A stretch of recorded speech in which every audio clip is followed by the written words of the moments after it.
വിവിധ ട്രേഡ് യൂണിയനുകൾ പ്രഖ്യാപിച്ച 24 മണിക്കൂർ പണിമുടക്ക് കേരളം ഒഴികെ രാജ്യത്തെല്ലായിടത്തും പരാജയം. രാജ്യതലസ്ഥാനത്തടക്കം സർക്കാർ ഓഫീസുകൾ തുറന്നു പ്രവർത്തിച്ചു. ജനജീവിതം സാധാരണഗതിയിലായിരുന്നു. കടകമ്പോളങ്ങൾ തുറന്നു. കൊൽക്കത്ത, മുംബൈ, ഹൈദരാബാദ്, ബംഗളൂരു, ചെന്നൈ തുടങ്ങിയ നഗരങ്ങളിലടക്കം പൊതുഗതാഗതവും സാധാരണ നിലയിലായിരുന്നു.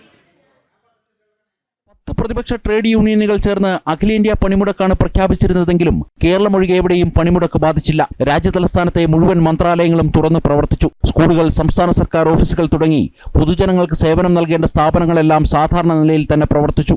റോഡ്, റെയിൽ ഗതാഗതത്തെ ഒരു തരത്തിലും പണിമുടക്ക് ബാധിച്ചില്ല. പണിമുടക്കാണെന്ന കാര്യം പോലും രാജ്യതലസ്ഥാനത്തെ സാധാരണക്കാർ അറിഞ്ഞില്ല.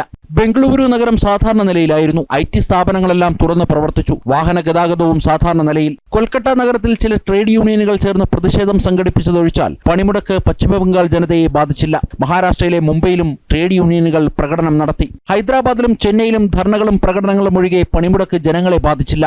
ജനം, ഡൽഹി.